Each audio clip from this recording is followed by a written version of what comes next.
Hello friends, कैसे हैं आप लोग। तो आज अपन एक बहुत इंपॉर्टेंट टॉपिक पर बात करने वाले हैं। टॉपिक है मार्क्स हमारे कम क्यों आते हैं, और दूसरा टॉपिक ये है कि अपन थ्योरी की प्रिपरेशन कैसे करें, थ्योरी की प्रिपरेशन और अपने मार्क्स कैसे अच्छे लाएं। वीडियो के लास्ट तक बने रहिएगा, वीडियो बहुत इंपॉर्टेंट होने वाला है।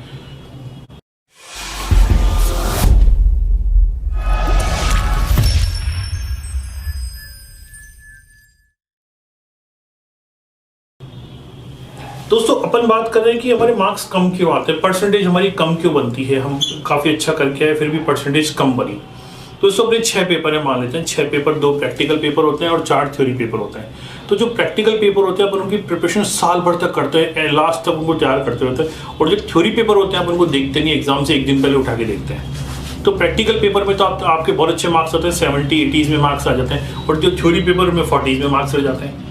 तो एवरेज अगर 40 और 80 का एवरेज मिलाएंगे तो आपकी 40 और 50 के अराउंड परसेंटेज बन जाती है। तो दोस्तों, ये सबसे बड़ा कारण होता है। तो दोस्तों, मेरा कहना है कि आप थ्योरी की प्रिपरेशन बहुत ढंग से कीजिए। तो थ्योरी की प्रिपरेशन करने के लिए हमने आपके लिए बहुत अच्छा पोर्टल लॉन्च किया है। जो बच्चा थ्योरी की प्रिपरेशन करना चाहता है, ढंग से पढ़ना चाहता है, अच्छे नंबर लेना चाहता है, तो थ्योरी के लिए हमारा यूट्यूब चैनल जो आप ये देख रहे हैं आप, तो ये एक वीडियो हमने ट्रायल वीडियो डाला है ना। ये आप वन वीक सीरीज बाजार से ले आइएगा, स्वाति वन वीक सीरीज है, ये वन वीक सीरीज बाजार से ले आइएगा और आप इसको पढ़िएगा। इसके पूरे एक एक्सप्लेनेशन इस वीडियोस में दिए हैं। इस वीडियो में आपको एक टॉपिक का एक क्वेश्चन का एक्सप्लेनेशन दिया गया है। तो सबसे पहला क्वेश्चन आप जो देख रहे हैं, इसमें आपको बहुत अच्छा एक्सप्लेनेशन समझाया हुआ है और सारे क्वेश्चंस को इसमें इस तरह से समझाया हुआ है। तो सबसे बड़ी बात आती है, आपको वीडियो मिलेंगे कैसे। तो जैसे आप पहला वीडियो फ्री ट्रायल के रूप में देख रहे हैं, आप इसको पूरा समझिए। तो वीडियो देखने का पैटर्न क्या होगा, कैसे देख सकते हैं वीडियो। तो दोस्तों, सबसे पहले आप पहले क्वेश्चन को, थ्योरी को ढंग से पढ़िए, फिर आप वीडियो देखिए। कितनी बार भी देखिए, अनलिमिटेड व्यूज है, कितनी बार भी देखिए, महीने भर में कितनी वीडियो देखिए, इसमें कोई रेस्ट्रिक्शंस नहीं है। और जब आप वो पूरा पढ़ लेते हैं, वीडियो देख लेते हैं, तो फिर आप उसको दोबारा रिवाइज कीजिए। 100% वो पूरा क्वेश्चन आपके दिमाग में सेट हो जाएगा। दोस्तों, साइंटिफिकली प्रूव है, अपन जो चीज पढ़ते हैं वो इतनी जल्दी याद नहीं होती। जितना कि अपन देखते हैं, अपन कोई भी चीज सामने देख रहे हैं और फिर वो अपन को समझ रहे हैं, तो बहुत जल्दी लर्न होती है। जैसे अपन पिक्चर देखने जाते हैं, कोई भी डायलॉग के सामने चल रहा है तो तुरंत अपने को लर्न हो जाता है, और ऐसे डायलॉग लर्न करने बैठेंगे तो लर्न नहीं होगा। तो कोई भी चीज डिजिटली अगर अपन देखते हैं तो अपने को तुरंत लर्न हो जाती है। तो दोस्तों, ये सबसे बड़ा बेनिफिट आपको मिलेगा। तो पहला वीडियो आपके लिए ट्रायल वीडियो है, तो बाकी वीडियो के लिए आपको मेंबरशिप लेनी पड़ेगी। देखिए, जो नीचे सब्सक्राइब का बटन है, जो आपने सब्सक्राइब तो कर ही लिया होगा, तो उसके पास में एक ज्वाइन का बटन है। जैसे आप ज्वाइन के बटन में दबाएंगे तो ज्वाइन के बटन में आपको ऑप्शन मिल जाएंगे, आप कौन सी क्लास में हैं, B Com first year, second year, third year, M Com या जो भी बीकॉम जैसे भी है, वो आप उसमें सब्सक्राइब अपना महीने का प्लान ले सकते हैं। बहुत छोटे से पैसे महीने का प्लान उसमें स्टार्ट है। तो आप उसमें सबसे पहले वो प्लान आप परचेज कर लीजिए महीने का। तो जैसे आप प्लान परचेज करते हो तो जो भी रेस्ट्रिक्ट वीडियो है, बाकी सबके लिए प्रायोरिटी वीडियोस है, वो आपके लिए खुल जाएंगे। तो आप अपने सब्जेक्ट के अकॉर्डिंग प्लेलिस्ट में जाइएगा, सबकी प्लेलिस्ट आपको दे रखी है। जैसे आप उस प्लेलिस्ट में जाएंगे, आपको सारे वीडियोस मिल जाएंगे। बुक खोल के वो वीडियो पढ़िएगा, उसमें एज इट इज वो चीज़ समझा रखी है आपको, और पढ़ के आप उनको हल्का हल्का लर्न भी कीजिएगा। ताकि आप एक बार देखेंगे, 2 बार देखेंगे, कितनी बार भी देखिए, व्यूज़ की कोई लिमिट नहीं है। जितना महीने आप देखना चाहते हो उतने महीने का सब्सक्रिप्शन लीजिए। जैसे अमेजॉन प्राइम पर होता है या नेटफ्लिक्स पर होता है, वैसे ही सेम हमारा इस पे है। तो इसमें कोई दिक्कत नहीं। अपन उसके लिए 700-800 रुपये महीना खर्च कर देंगे, लेकिन पढ़ाई के लिए 100-120 रुपये खर्च करना कोई ज़्यादा बड़ा टास्क नहीं है, और 2-3 महीने अपने को खर्च करने। तो 2-3 महीने, 1 महीने का सब्सक्रिप्शन लेके देखिए पहले, आपको अच्छा लगे तो आगे बढ़ाइएगा, और आप सारी वीडियोस देखिए। जो कमी लगी हमें बताइए, हम उसमें और इम्प्रूव करेंगे। ठीक है। सबसे बड़ी बात यह कि आपको उससे एक डिजिटल प्लेटफॉर्म मिलेगा, जिससे आप देख के, समझ के और लर्न कर सकते हैं, और एग्जाम में लिखने के लिए आपको लैंग्वेज मिलेगी। तो दोस्तों, ज़्यादा बातें नहीं करते हुए आप क्वेश्चन 1 को पढ़िए, और अपन आगे मिलते हैं फिर आपसे। और अगर आप सब्सक्रिप्शन ले चुके हैं तो मुझे व्हाट्सअप कर दीजिए, मेरे नंबर आपको पता है ही, डिस्क्रिप्शन में डाले हुए हैं, बता दीजिए मेरे को। ठीक है, बाय बाय, फिर मिलते हैं अपन। हेलो स्टूडेंट्स, कैसे हैं आप सब। स्वागत है आपका ऑनलाइन क्लासेस के अंदर। आइए देखते हैं अपना आज का क्वेश्चन।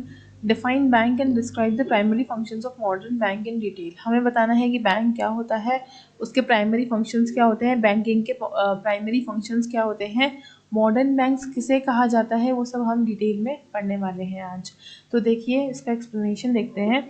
महाजन जो होते हैं, सेठ जो होते हैं, पुराने टाइम में आपने देखा होगा मेडिवल पीरियड मतलब कि जो पुराना टाइम है, जो ड्यूरिंग द कौटिल्यास जो मेडिवल पीरियड होता था, बहुत पुराने टाइम में जो लोग ये काम करते थे, बैंक वाला लेने देने का, पैसे लेने देने का, तो उन लोगों को क्या कहा जाता था, महाजन, सेठ, साहूकार।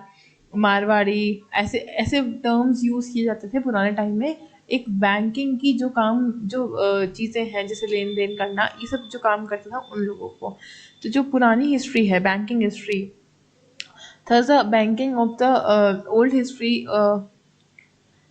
thus the history of banking is as old as the history of banking is as old as, ये दो बार लिख दिया, ये दो बार लिखा हुआ है, is as old as the history of the trade and commerce and the human civilisation. मतलब कि जो बैंकिंग की हिस्ट्री है वो भी इतनी पुरानी है जितनी ट्रेड एंड कॉमर्स के बारे में आपने पढ़ा होगा अगर तो क्या एंशियंट बैंकिंग में देखते हैं क्या है। In other words the business was limited to the village और अ टाउन। पहले क्या हुआ करता था कि पुराने टाइम में सिर्फ बिजनेस लिमिटेड होता था एक विलेज, टाउन या एक सिटी तक। तो इतना ज़्यादा स्पेशलाइजेशन नहीं चाहिए होता था, इतना ट्रांसपोर्ट, इतना कम्युनिकेशन, इतनी स्पेशलाइजेशन की ज़रूरत नहीं हुआ करती थी। तो the most important improvement is the establishment of the banking in the use of the credit instruments. मतलब कि उस टाइम क्या हुआ करता था कि बहुत ज़्यादा ज़रूरत थी बैंकों की और क्रेडिट इंस्ट्रूमेंट की, क्योंकि विद इन द सिटी पूरा काम होता था, विद इन द स्टेट होता था। ऑल तो बहुत ज़्यादा लेवल पे, बहुत लार्ज स्केल पे नहीं होता था, लेकिन फिर भी बहुत नीड हुआ करती थी, क्योंकि सब चीज़ें विदाउट लीगल टर्म्स हुआ करती थी पहले। क्यों इतना कोई लीगल डेफिनेशंस नहीं हुआ करती थी। जो अपनी लीगल बॉडीज़ हैं वो बाद में बनी है। तो meaning and definition of a bank देखते हैं। अ प्रोमिनेंट ऑथर है बैंकिंग का, उसने क्या बोला है, the bank performs so many functions that it is almost difficult to define a bank. Bank इतने सारे फंक्शन परफॉर्म करता है आज के टाइम पे कि आप बैंक को डिफाइन कर ही नहीं सकते कि ये काम है बैंक का, क्योंकि बैंक करता इतने सारे काम है। तो you can not define a particular thing about a bank. Bank is an institution which deals in money and credit. पैसों से, लेन देन से, उधार से जो डील करता है वो होता है bank. Bank lends money which it borrows from the others. Bank land करता है मनी जो दूसरों से उधार लिया गया है। फिर आगे बोल रहा है कि it a bank includes a body of the persons whether incorporated or not who carry on the business of the bank. Bank क्या करता है, लोगों को अपॉइंट करता है जो बिजनेस के जो बैंकिंग के वो काम कैरी आउट करते हैं। A bank is an institution accepting for the purpose of the lending and or investment in deposit money from public repayable on demand or otherwise withdrawal by check, draft order और otherwise। अभी बोल रहा है कि एक bank ऐसा institution है जो क्या करता है, एक्सेप्ट करता है डिपॉजिट्स को, एक्सेप्ट करता है डिपॉजिट्स को, और क्या करता है, विड्रॉल करता है किसके थ्रू, चेक के थ्रू, ड्राफ्ट के थ्रू या ऑर्डर पे विड्रॉ करवाता है। तो डिपॉजिट एंड विड्रॉल का काम कौन करता है, बैंक करता है।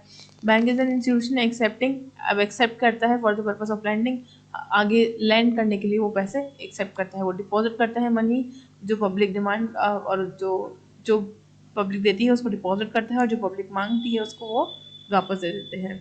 तो बैंक क्या करता है, डिपॉजिट एंड विड्रॉल का काम करता है।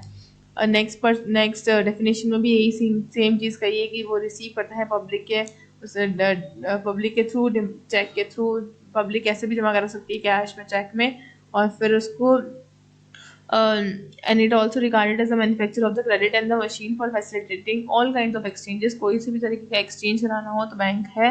It is a trader of the money and credit. Money और क्रेडिट का ट्रेडिंग करने का काम कौन करती है, बैंक करती है। सम पर्सन्स से about the bank that a bank is a what bank does. जो बैंक है जो दिख रही है वही बैंक है। आगे देखते हैं, बहुत सारे ऑथर्स ने बैंकिंग की डेफिनेशन दी है। बैंक मैन्युफैक्चरर है किसका, क्रेडिट का, और एक मशीन है फॉर फैसिलिटेटिंग एक्सचेंज। आप एक्सचेंज कर सकते हैं वहाँ जाके।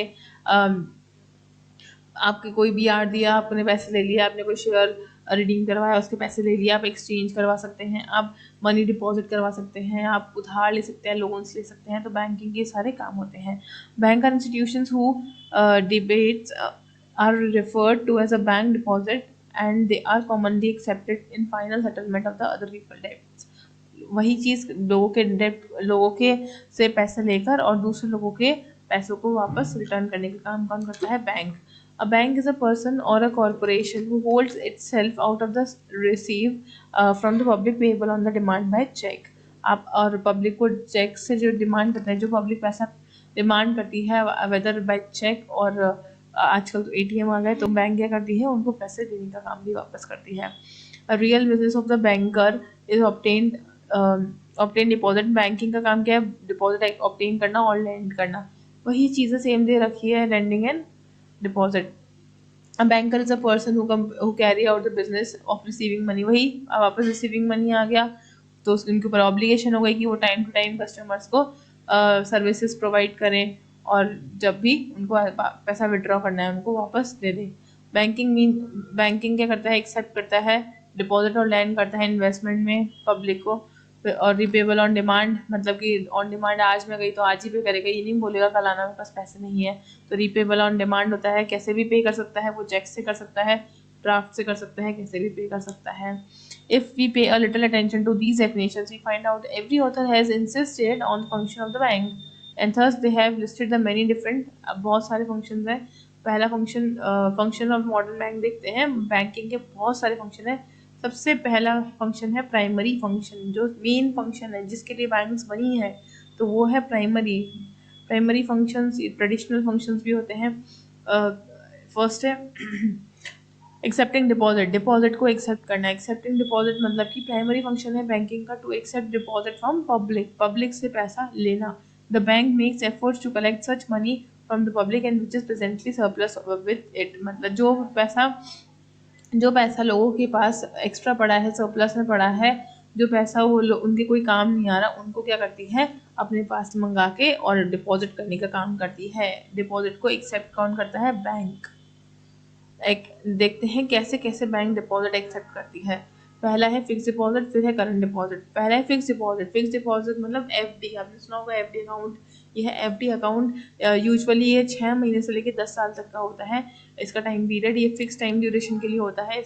फिक्स इंटरेस्ट होता है, फिक्स एक्सपायरी टाइम होता है। अगर आप इसको मेच्योर होने पे आप पैसा नहीं उठाते हैं तो ये ऑटोमेटिकली रिन्यू भी होता है।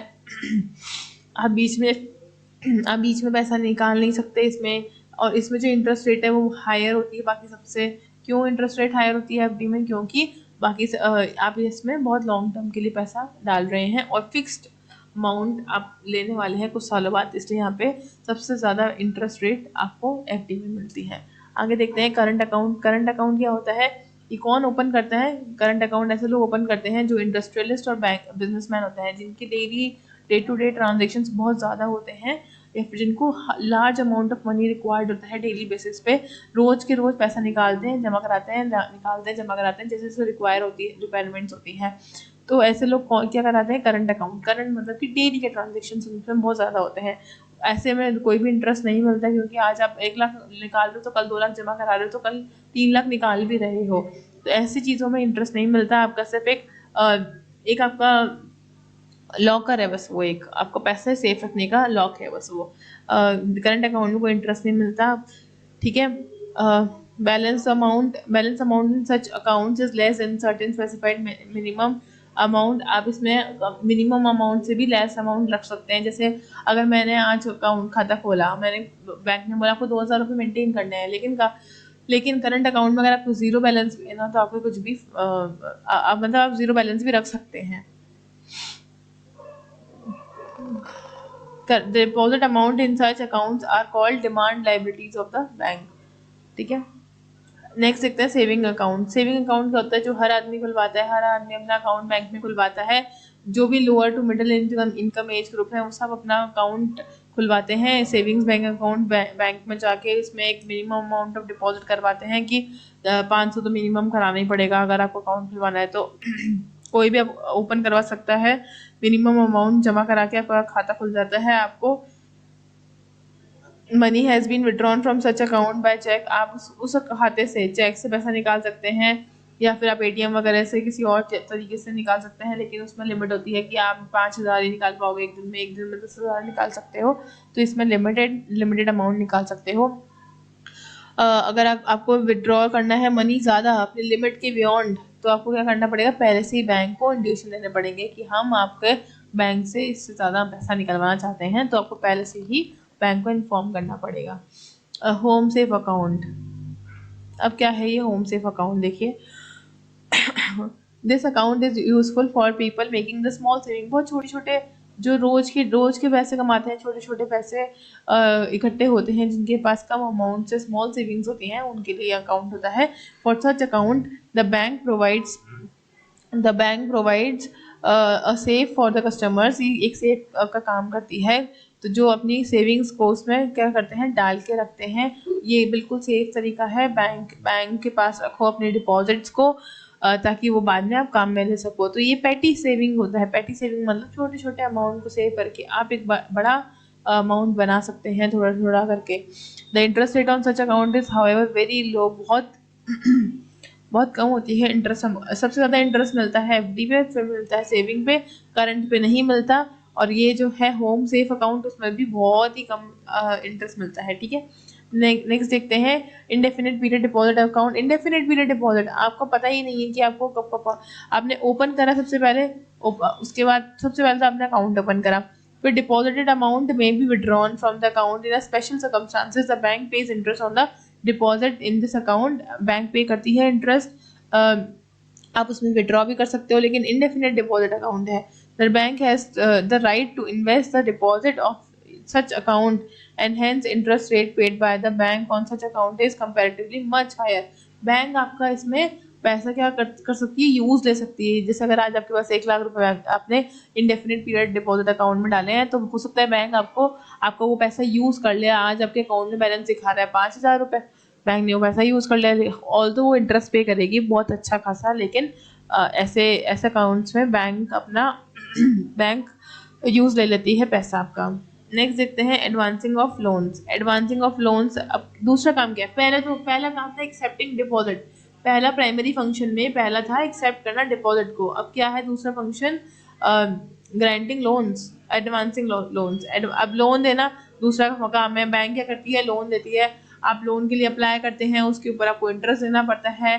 बैंक बहुत हाई इंटरेस्ट चार्ज करती है लोन प्रोवाइड करने के लिए, और जो आपने डिपॉजिट कराया है उस पर आपको इंटरेस्ट देना। जैसे सेविंग बैंक अकाउंट में आपको 3% इंटरेस्ट दे रही है, लेकिन अगर किसी बंदे ने लोन लिया है उससे 10% इंटरेस्ट देती है, तो वो जो 7% है वो होती है बैंक की कमाई।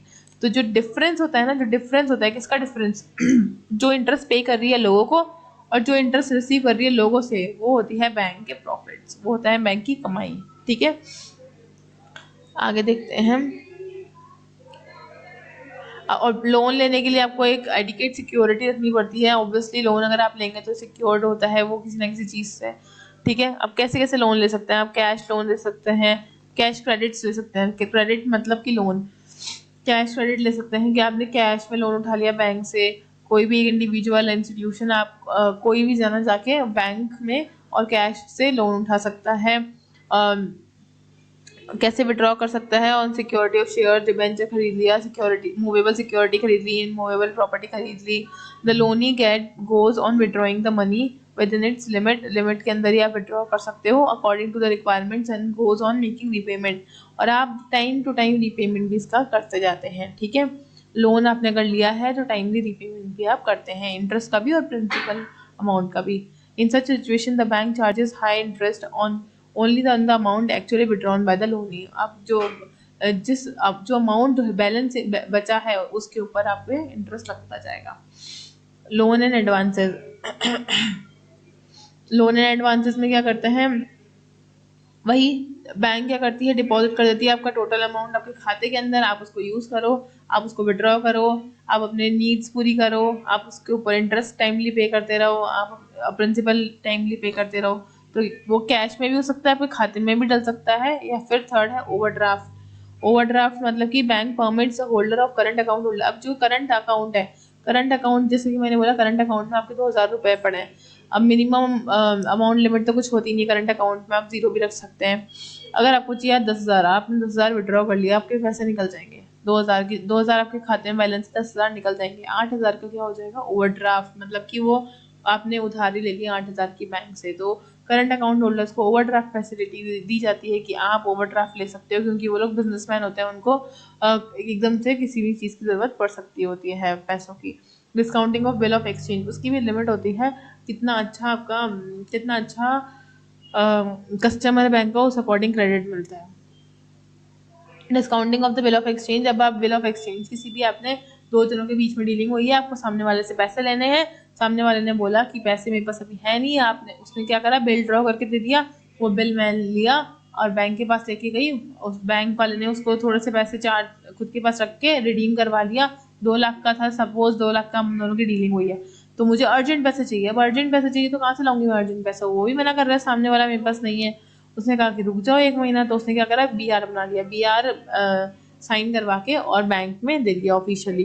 बैंक ने क्या किया, 10-20 हज़ार अपने पास रखे और 1,80,000 आपको दे दिए। तो आपको आपके पैसे मिल गए। अब बैंक का काम है उससे वसूलना, आपकी हेडेक खत्म। तो BR भी एक लीगल फॉर्म है लोन का। तो ये सारा ही जो मैंने बोला है वो सब ही यहाँ पर एक्सप्लेनेशन में दे रखा है, ठीक है। इन्वेस्टमेंट इन गवर्नमेंट सिक्योरिटीज, आप गवर्नमेंट सिक्योरिटीज में इन्वेस्ट करते हो, वो भी एक काइंड ऑफ लोन होता है। एक काइंड ऑफ लोन होता है गवर्नमेंट सिक्योरिटीज में इन्वेस्ट करना, ठीक है।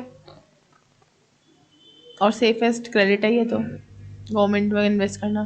Credit creation, now a days a bank also perform function of, अब एक और फंक्शन कौन सा बैंक परफॉर्म करती है, क्रेडिट क्रिएशन करने का। अब बैंक क्या करती है, क्रेडिट क्रिएट करती है। क्रेडिट क्रिएशन का कैसे होता है, किसी को लोन दिया, फिर उसका 10% किसी और को, फिर उसका 10% किसी और को। मतलब मैं ऐसे समझा नहीं सकती, न्यूमेरिकली मैं आपको समझा सकती हूँ क्रेडिट क्रिएशन का काम कैसे होता है, जिससे बैंक को बहुत फायदा मिलता है। नेक्स्ट, अब देखो अपने अभी तक हमने प्राइमरी बेसिक फंक्शन पढ़े हैं। अब पढ़ेंगे हम फंक्शंस रिलेटिंग टू एजेंट। अब एजेंट के फंक्शंस, अब पहले से प्राइमरी फंक्शंस, अब है रिलेटेड टू एजेंट। एजेंट के फंक्शंस क्या क्या है अब देखते हैं। बैंक एज एन एजेंट भी काम करता है। एजेंट कस्टमर का एजेंट भी बन के काम करता है। एजेंट कैसे बनता है, देखो, collection of the payments of negotiable instrument, जो कि मैंने अभी आपको BR बताया कि BR कस्टमर क्या करता है, ले जाके बैंक को दे देता है, बैंक उसको पेमेंट करती है। फिर बैंक क्या परफॉर्म करती है, बैंक उससे थोड़ी बहुत फीस चार्ज करती है और फिर उसको दे देती है। however the fees charged from the customer or collection of the payment। अब आपका कुछ भी कलेक्ट करना है, आपको चेक कलेक्ट करना है, बैंक चेक कलेक्ट करने का, बिल ऑफ एक्सचेंज कलेक्ट करने का, यूडीज कलेक्ट करने का, सबका काम करती है बैंक। परफॉर्म करती है फंक्शन की आपका एजेंट बन जाती है। Bank act as an agent to you, to the customers. मतलब बैंक क्या करेगी, डायरेक्टली सामने वाले से आपका इंटरेस्ट ले लेगी। जैसे आपने कहीं शेयर इन्वेस्ट कर रखा है, आपने बैंक को बता दिया, तो बैंक क्या करेगी, टाइमली उससे इंटरेस्ट लेती जाएगी, आपको दिमाग लगाने की जरूरत नहीं है। तो बैंक क्या करती है, एजेंट का भी काम करती है। Payment of the negotiable instrument, payment करना। अगर आपको कोई पहले तो आपको यहाँ क्या कर रहा है, कलेक्ट कर रहा है। यहाँ पे नेगोशिएबल इंस्ट्रूमेंट सिर्फ कलेक्ट करने का काम हो रहा है कि BR कलेक्ट किया, चेक कलेक्ट किया है, कोई भी ड्राफ्ट को कलेक्ट किया है, कोई भी पेमेंट आने वाला है, कोई भी रेंट पे करना है, कोई भी आपको पेमेंट करना है, आपने बैंक को इन्फॉर्म कर दिया तो बैंक टाइमली उसको पे करती रहेगी। तो बैंक पहले तो कलेक्शन का काम करती है, फिर पेमेंट का काम करती है, और फिर receipt of the payment to the customer, और फिर वो रिसिप्ट पेमेंट की कस्टमर को बेचती भी है। जैसे इंटरेस्ट, रेंट ले लिया आपने किसी से, इंटरेस्ट लिया है आपने, इंस्टॉलमेंट दी है कहीं पर, आपने पेंशन रिसीव की है, आपने डिविडेंड रिसीव किया है, ये सारे काम क्या करती है, बैंक लेती है और बाकायदा आपको उसके रिसिप्ट भी देती है। To make the payment on behalf of the customers, हमारे जैसे अगर मेरे को कहीं रेंट पे करना है, मैंने बैंक को बोल दिया कि हर महीने मुझे इस बंदे को रेंट पे करना है, तो वो काम बैंक कर देगी। आप एक बार इन्फॉर्म करके छोड़ दीजिए कि मेरे अकाउंट से हर महीने इनके खाते में आपको पैसे डालने हैं, तो आपकी टाइमली पेमेंट हो जाएगा, ठीक है। तो पेमेंट लेना हो, देना हो, उसका रिकॉर्ड रखने हो, उसके रिसिप्ट बना के, सब काम बैंक करती है। टू ट्रांसफर फंड एक बैंक से दूसरे बैंक में, एक कस्टमर के अकाउंट से दूसरे कस्टमर के अकाउंट में पैसे पहुंचाने का काम भी बैंकिंग का होता है। Purchase and sale of the share and securities, कोई भी शेयर और सिक्योरिटीज परचेज और सेल करना है तो भी बैंकिंग उसमें आपकी मदद करता है। Functions as a manager, trustee and executive. Manager आपका मैनेजर, आपका ट्रस्टी और आपका एग्जीक्यूटर का भी बैंक क्या काम करता है, बैंक फंक्शन परफॉर्म करता है। एजेंट का तो बढ़ता है by fulfilling the responsibility related to division and management of the property according to the direction by the customers. And bank also execute the will of the customer. अब क्या होता है कि बैंक यहाँ पे आपके मैनेजर, ट्रस्टी का भी काम कर रहा है। आपने बता के छोड़ दिया कि मेरा ये काम पेंडिंग पड़ा है और आपको ये निपटाना है, तो जो बैंकिंग से रिलेटेड अगर वो काम होगा तो बैंक जरूर परफॉर्म करेगी उसको। अंडरराइटिंग फंक्शन, अंडरराइटिंग फंक्शन क्या होता है, the bank also perform the function of underwriting the share debenture. Underwrite करता है क्या चीज़ को, शेयर को, डिवेंचर्स को, सिक्योरिटीज को अंडरराइटिंग करना। जैसे परचेज और सेल करता है वैसे ही अंडरराइटिंग का भी काम करता है। उनका चार्ज कलेक्ट करना, मिनिमम कैपिटल मेंटेन करना, किसी को कमीशन देना है, रिसीव करना है, वो सारा काम क्या करता है, बैंक। अब देखो, एजेंट का पढ़ लिया अपने, प्राइमरी फंक्शन पढ़ लिया। अब थर्ड क्या है, जनरल यूटिलिटी। अब जनरल यूटिलिटी फंक्शंस कौन कौन से होते हैं, इजी सा क्वेश्चन है, बहुत लेंदी है लेकिन बहुत इजी है, तो ढंग से पढ़िएगा इसको। अब bank general utility function perform करती है। पहला है safety of wealth and asset. अब क्या कर रहा है बैंक, ये एश्योर करता है कि आपकी जो प्रॉपर्टी है, आपकी जो असेट्स है, उसकी सेफ्टी बनी रहे। देखो आप इंश्योरेंस वगैरह करवाते हैं, आप अगर ऑर्नामेंट्स है, ज्वेलरी है, गोल्ड है, शेयर डिवेंचर्स के पेपर हैं, आप क्या करते हैं, लॉकर प्रोवाइड करवाती है बैंक, उसमें आप जाके रख देते हैं। तो आपकी आपकी असेट्स की सेफ्टी का काम भी कौन कर रहा है, बैंक कर रहा है। Travellers cheque and later of credit, travellers cheque का भी काम करता है बैंक। क्या करता है, एक ट्रैवलर्स चेक इशू कर देता है जिसको कि, और लेटर ऑफ क्रेडिट इशू कर देता है, so that they can get the money at various destination। अब है ना, आप कहीं जा रहे हो, आपने जैसे यहाँ से आप गए यूएस से, आपको पैसों की ज़रूरत है, तो आप एक ट्रैवलर्स चेक लेकर जाओगे, आप वहाँ पे वो जाके दिखाओगे तो आपको पैसे मिल जाएंगे।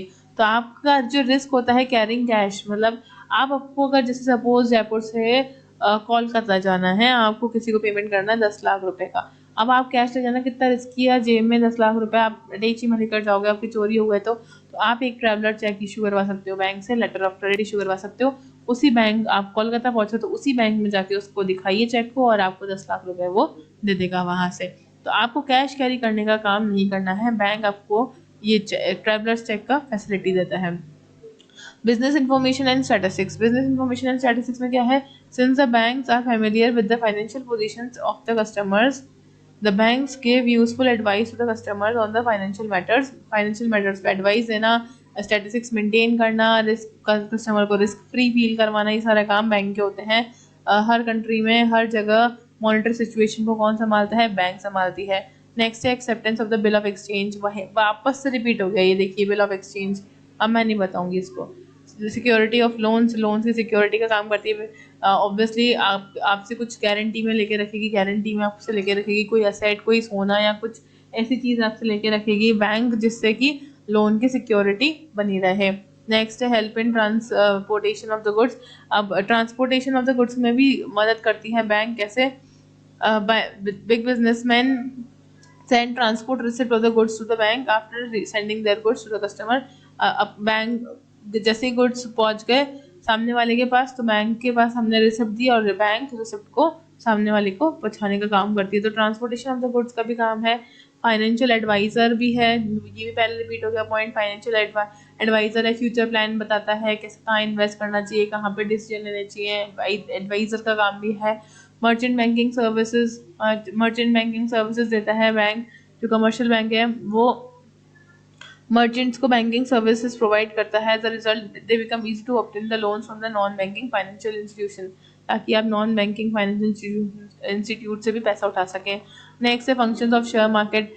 शेयर मार्केट का भी देख रेख कौन करता है, बैंक करता है। बैंक में एक स्पेशल सेल होता है, सेपरेट सेल होता है जो इसे डील करता है, किससे, शेयर मार्केटिंग से। Issue of gift cheques, issuing of gift cheque मतलब कि आप जैसे किसी को लिफाफा देना है, आजकल तो लिफाफा देना है, 11 रुपये देना है, 101 रुपये देना है, तो आप क्या कर सकते हैं कि एक गिफ्ट चेक बना के दे सकते हैं और वो सामने वाला बैंक से पैसा ले लेगा। कैशलेस का जमाना आ गया। Management of the public borrowing, public borrowing को आप मैनेज करते हैं, जो कि बॉन्ड्स है, गवर्नमेंट डिवेंचर्स हैं, जितने भी गवर्नमेंट बॉन्ड्स है जहाँ पे आप इन्वेस्ट कर सकते हैं, शॉर्ट टर्म इन्वेस्टमेंट है, लॉन्ग टर्म इन्वेस्टमेंट है, तो सब कौन ऑपरेट करता है, सेंट्रल बैंक ऑफ इंडिया। और आपको इजी हो जाता है आपके मैनेज करना, आपको लोड नहीं लेना पड़ता, सब चीज़ें मैनेज कौन करता है, bank. Arrangement of the foreign exchange, arrangement of foreign exchange मतलब कि अगर आप किसी दूसरी कंट्री में जा रहे हैं और आपको करेंसी कन्वर्ट करवानी है तो आप बैंक से करवा सकते हैं। Function relating to the management of foreign trade. अब फॉरेन ट्रेड के फंक्शंस देखिए, पहला है fulfilment of the needs. Fulfilment of need, commercial bank fulfil the needs of the international trade in short term credit. International trade मतलब कि वही आज international trading अगर हो रही है, मैं इम्पोर्ट एक्सपोर्ट का काम कर रही हूँ, तो शॉर्ट टर्म क्रेडिट का फुलफिल कौन करेगा, बैंक। एकदम से पैसा तो मेरे पास होगा नहीं ना काम करने के लिए, कन्वर्जन होता है करेंसी का। सेटलमेंट ऑफ ट्रेड ट्रांजेक्शन, अब ट्रेड ट्रांजेक्शन को सेटलमेंट करने का काम कौन करता है, बैंक करता है। टू मेक पेमेंट्स, पेमेंट करना है आपको फॉरेन कंट्री में, किसी सामने वाले को डिस्काउंट करना है, तो ये काम पेमेंट करने का भी बैंक करता है। एस्टेब्लिशिंग रिलेशंस, तो है ही, इम्पोर्टर और एक्सपोर्टर्स के रिलेशन को मेंटेन करने का काम भी बैंक करता है। नेक्स्ट फंक्शन है, हमने 4 फंक्शन देख लिए अब तक। अब नेक्स्ट फंक्शन है फंक्शन ऑफ क्रेडिट क्रिएशन, ये है important function. Function of credit creation कैसे होता है, commercial banks perform not only the business in money but also perform the function of the credit creation. सिर्फ पैसों का काम नहीं, क्रेडिट क्रिएशन का भी काम करता है. कैसे? एक्सेप्ट, अब ये क्या करता है? सबसे पहले करता है bank accept the deposit from the public and then it advance the loan to the people. पहले एक्सेप्ट करा डिपॉजिट, लोगों से पैसा इकट्ठा किया, फिर उसको लोन में दे दिया. However, the bank keeps the certain percentage of the deposit with them and reserve for remaining amount utilized. मतलब आप बैंक क्या करता है, कुछ अमाउंट रख देता है. देखिए, कुछ अमाउंट जो होता है बैंक अपने पास रख लेता है. पहले डिपॉजिट को एक्सेप्ट करता है, फिर लोन देता है लोगों को, फिर जो थोड़ा सा पैसा है डिपॉजिट का वो अपने पास रख लेता है. सर्टेन परसेंट जो डिपॉजिट किया है लोगों ने उसका कुछ परसेंट अपने पास रखता है और रिमेनिंग अमाउंट जो होता है वो कहाँ पे इन्वेस्ट करता है, लोगों को लोन देने में देता है. That way the bank create the credit deposition and again advance the loans. मतलब कि अब लोन दिया, किसी ने डिपॉजिट करवाया, फिर उसका 10% को खुद के पास रख लिया और 90% लोन में दे दिया. तो बैंक ने क्या करा, खुद के पैसा यूज़ नहीं किया, लोगों से लिया और लोगों को दिया, बीच का पैसा खा लिया. तो क्रेडिट से क्रेडिट बनता गया. तो क्रेडिट क्रिएशन का काम बैंक करता है, जो कि बहुत फायदेमंद होता है. As a result the supply of money enhances. Supply of money कहीं नहीं रुका. ये नहीं कि मैंने 10,000 किसी ने डिपॉजिट करा तो मेरे गले में 10,000 पूरे दिन पड़े रहेंगे. नहीं, कोई 10,000 मांगने आया तो उसको यूं क्यों दे भी देगा बैंक. तो बैंक तो मनी क्या है, मार्केट के फ्लो में ही रहा, अपने पास नहीं रखता, ब्लॉक नहीं करता मनी को. ठीक है. तो indirectly in economy of the country the transactions of the commercial banks goes. मतलब इसमें बस थोड़ा सा कमर्शियल बैंक के बारे में बताया है, कैसे क्रेडिट क्रिएशन होता है. तो ये बहुत इंपॉर्टेंट क्वेश्चन है बैंकिंग में. बैंकिंग के फंक्शंस क्या होते हैं, मेन बैंकिंग से रिलेटेड ही बैंकिंग के फंक्शंस होते हैं. थोड़ा सा लेंथी क्वेश्चन है, 7-8 पन्नों का, बट आप इसको 2-3 बार पढ़िए, इसको नोट्स बनाइए, फंक्शंस को की हेडिंग याद कीजिए, उसके सब पॉइंट्स याद कीजिए कि इस हेडिंग में कौन कौन से पॉइंट्स आएंगे.